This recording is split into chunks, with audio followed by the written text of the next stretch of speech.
Bine v-am găsit, bine v-am regăsit, dragilor din Zodia Capricorn, oriunde v-ați afla. Iată-ne din nou împreună la o nouă lectură pentru perioada cuprinsă între 3 și 9 noiembrie, așa că toți cei care aveți Soarele, Luna, Venus, Ascendentul sau oricare alt aspect astral important pentru voi din harta voastră natală și care are legătură cu Zodia Capricorn, această lectură este de asemenea și pentru voi. Desigur, nu uitați, este totuși o lectură generală, vă rog să luați decât acele mesaje care rezonează cu voi, restul lăsați-le să zboare în univers, pentru că sigur sunt pentru alte energii, care într-o mai mică sau mai mare măsură au o legătură cu Zodia Capricorn. Și după cum bine vedeți, am pregătit aici ceva interesant, este pentru prima oară când folosesc această lectură sau acest tip de etalare. Se numește lectură astrologică, în care eu voi cere cărților să-mi arate energia generală pentru fiecare casă astrologică.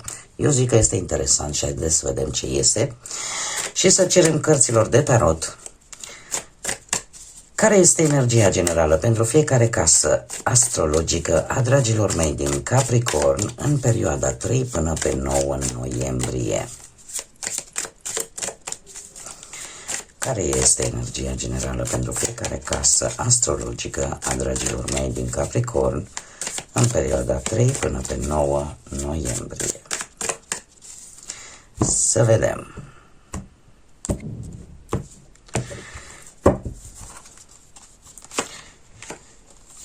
Desigur, până pun cărțile, trebuie să vă mulțumesc tuturor pentru like-uri, pentru distribuiri, pentru mesajele frumoase și pentru simplu fapt că v-ați abonat. Mii de mulțumiri tuturor. Eu te uitam surpriza. Și desigur toți cei care poate veți rezona sau pur și simplu vă va place această modalitate de a interpreta cărțile sau eu cum procedez eu, dacă vă place, dacă doriți să mai vedeți, desigur puteți să vă abonați. Este gratuit, nu costă absolut nimic. Contează foarte mult dorința. Aici vom pune ori surpriza, ori vreun sfat. Îl vedem la urmă, da? Bun, haideți să începem. Prima casă care reprezintă ascendentul, da? Felul în care voi vă arătați celorlalți, personalitatea voastră care se vede, da? Pe care voi o transmiteți celorlalți și cum vă percep ei. Voi aveți un 2 de cupe, dragii mei, din Capricorn. Asta înseamnă că sunteți foarte pozitiv. Foarte pozitiv și sunteți destul de echilibrați.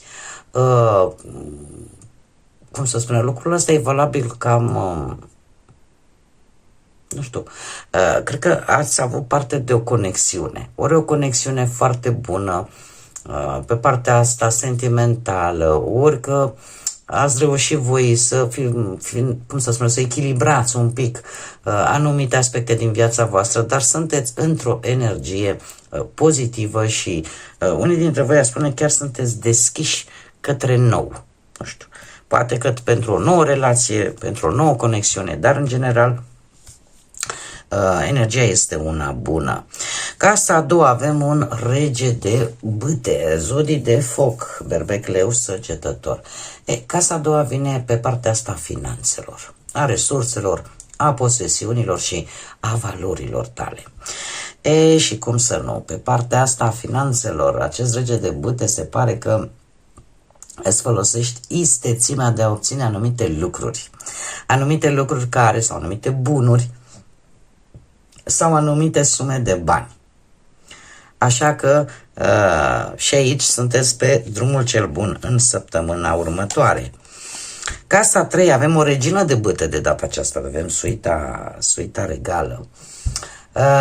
Casa a treia ne vorbește despre modul în care voi comunicați, modul în care voi gândiți,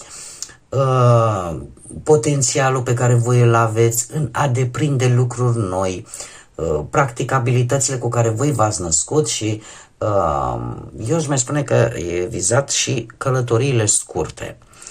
Aici avem de-a face cu această regină de bâte care îmi vorbește de posibil cineva din cercul vostru de prieteni care, într-adevăr, să aibă legătură cumva cu călătoriile astea scurte, dar care să vă poată cumva ajuta într-o anume situație legată poate de studii sau de ceva legat de educație.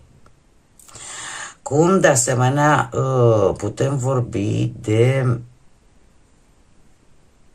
cum să spun eu, de un control foarte bun al modului în care comunici și al faptului că parcă nu vrei să accepti răspunsuri negative și cumva ai o comunicare în care spui, știi ce, ca mine sau deloc. Mergem mai departe. Casa a patra. Casa a patra avem un 7 de cupe. Casa a patra reprezintă familia, anumite schimbări în casă, căminul tău, confortul tău sau cum ești tu, ce rol ai tu în familia ta sau în relația ta.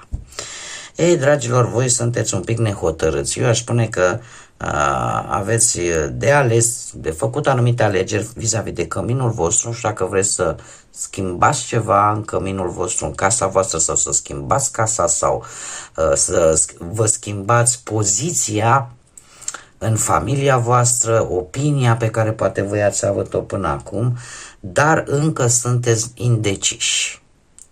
Încă nu știți exact cum să procedați, cum trebuie să faceți sau pur și simplu nu știți ce să alegeți, da? În ceea ce privește casa, familia sau căminul.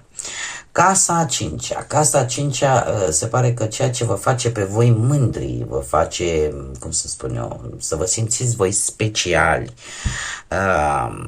O comunicare posibilă prin intermediul internetului sau prin mesaje telefonice care vă dă așa o stare specială, cumva parcă se deschide un drum. Ori că vin niște răspunsuri foarte rapide și asta, unii dintre voi chiar sunteți în pragul poate de a călători chiar și la distanță, poate chiar cu avionul, dar lucrurile se desfășoară destul de rapid și asta arată că vă face să vă simțiți într-un anume fel special. De asemenea, putem vorbi și comunicarea poate cu copiii, pentru cei care aveți copii, o comunicare bună, foarte rapidă și așa ca și cum ar fi o schimbare de...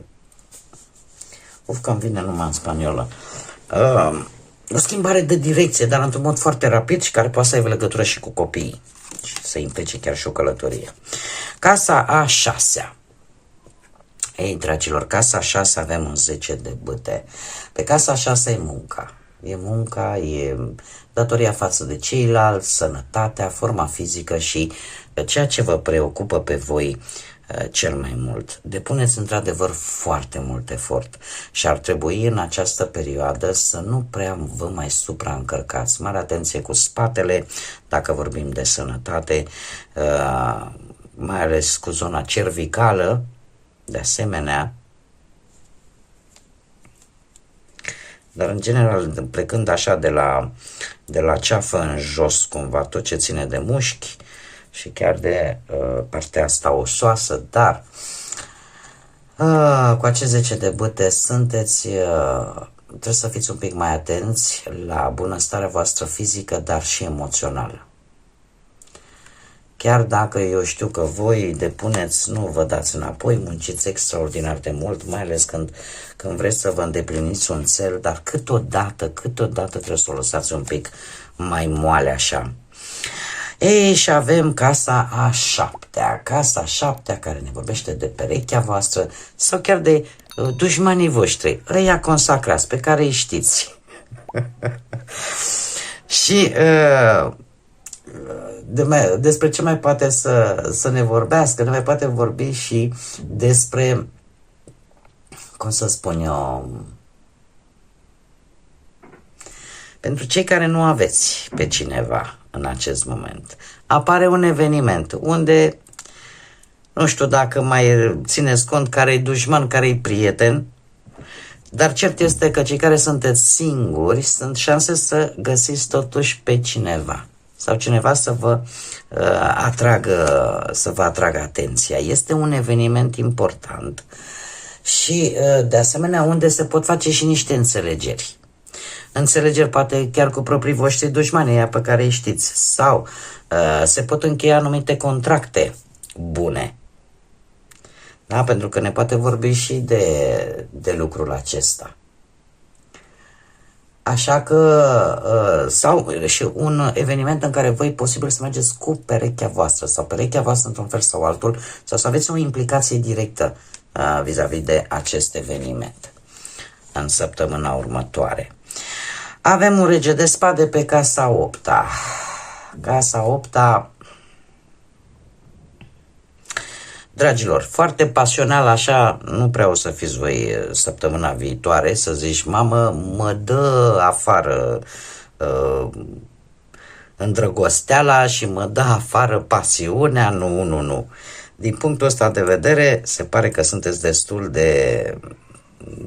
destul de reci, ca să spun așa, dar în schimb e ceva care te schimbă, e ceva care te transformă și mai ales dacă vorbim de niște bani la comun sau niște bunuri la comun și care te transformă pur și simplu și vei face o schimbare de atitudine fenomenală în care vei spune, știi ce, vă convine, nu vă convine, ăsta e punctul meu de vedere, hotărât, fără să mai vă influențeze nimic ce ține de emoții, de sentimente, absolut nimic. Veți fi foarte fermi, chiar dacă nu o să vă intereseze nici măcar dacă cei din jur o să vă placă sau nu, dar vă veți impune un punct de vedere vis-a-vis de niște bunuri pe care le puteți avea în comun cu altcineva. Și asta pentru că probabil undeva acolo se vor încălca niște reguli și vouă nu o să vă convină și o să luați această atitudine cu riscul de a fi urâți de către ceilalți sau huliți, ca să zic așa. Casa nouă avem un nou de spade. Un nou de spade care ne vorbește despre găsirea unor răspunsuri, despre o schimbare de credințe posibil, un eveniment poate și religios sau academic, ceva care pe voi vă frământă și nu vă lasă să dormiți nopțile. Se pare că nu veți obține și e ceva legat poate și de o călătorie. Și e vorba de o călătorie, eu aș spune, lungă, care vă frământă și nu prea vă lasă nopțile să dormiți. Nu știu dacă se va da călătoria în această următoare săptămână, dar e aici ceva care e o cauză externă. Nu știu, că aveți o anumită teamă vis-a-vis de această călătorie, ori că vă faceți voi tot felul de gânduri negre și asta vă cauzează nesomn. Poate să fie vorba de o călătorie, poate să fie vorba de ceva, de un studiu, de un rezultat academic, sau poate să fie vorba pur și simplu de ceva legat de religie, ceva religios. Poate să fie și asta. Casa 10, casa 10 avem un paș de monede. Casa 10 vorbește despre cele mai mari reușite ale voastre. Sau cum să spun eu, care sunt șansele care pe voi vă poate ajuta să creșteți, da? Sau să vă obțineți voi ce vă doriți voi. Și avem un paș de monede, zodii de pământ de data aceasta. Zodii de pământ, se pare că într-adevăr vine o șansă tare bună la care tu va trebui să acționezi, dar nu înainte de a obține informațiile necesare sau documentele necesare. Și asta posibil să vină după o perioadă de rutină, după o perioadă în care parcă lucrurile nu se mișcau deloc. Da, dar pentru a obține ceea ce tu îți dorești, deja cumva trebuie să începi să te miști. Mergem mai departe, casa 11. Casa 11 ne vorbește despre speranțele tale, dorințele tale, cum să spune, lucruri care te iau prin surprinderi, surprizele de care ai tu parte sau pur și simplu norocul tău. Care este norocul tău? Partea ta norocoasă și evenimentele sociale din această săptămână. O să cam duceți, din câte văd eu aici,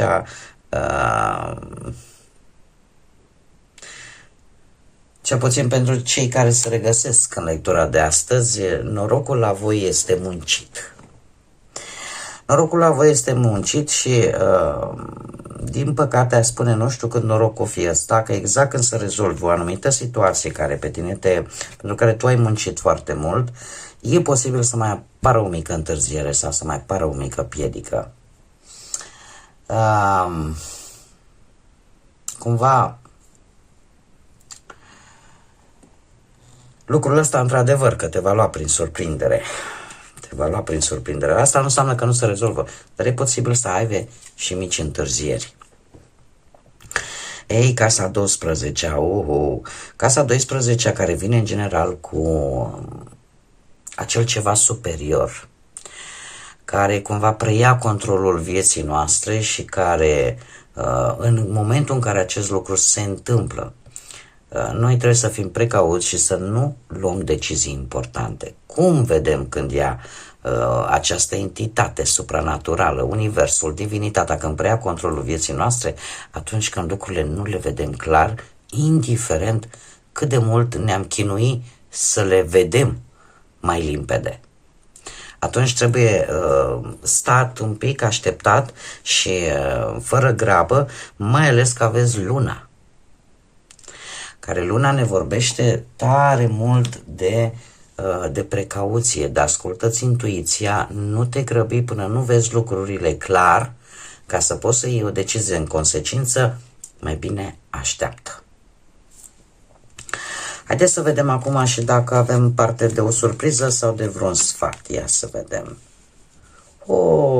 Eu cred că mai degrabă o surpriză aici, pentru că avem soarele, zodia leu, avem soarele, avem un as de foc, pasiune multă, o situație karmică sau cu un partener karmic, care e posibil, nu știu, la o petrecere să începeți voi să vă creați așa niște obligații față de anumiți oameni, că sunt prieteni, că sunt familiari, sau că este strict partenerul vostru. Acum e posibil unii dintre voi să aveți parte și de noi începuturi, așa cum bine am văzut, la o petrecere. Dar e o petrecere care, trebuie să vă spun cumva, parcă nu are legătură strict cu voi. Să zici, dom'le, s-a făcut o petrecere pentru mine. Nu, e o petrecere, să zicem, ad hoc, făcută de altcineva sau din altă zonă. Dar sunt șanse să înceapă un nou început plin de pasiune, de dorință și e posibil chiar să aveți șansa începerii unui nou job. E vorba de foarte multă energie, de foarte mult optimism și de foarte multă încredere. Asta pot să vă spun. Dar asta cu îndeplinirea unor anumite obligații. Da?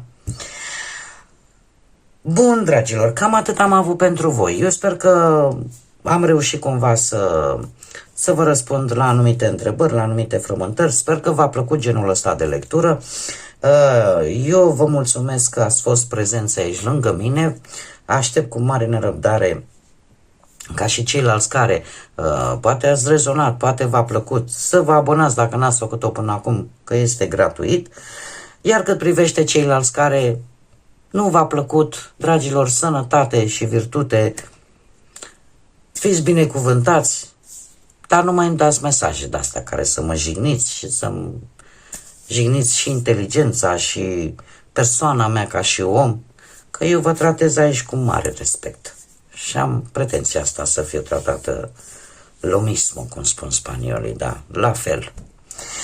Așa că până data viitoare, când ne vom reîntâlni la o nouă lectură, din partea mea, dragilor, tot binele din lume, să aveți parte de lumină în suflete, în gânduri și de multă, multă căldură sufletească. Așa că, dragii mei, multă energie pozitivă și să fiți iubiți!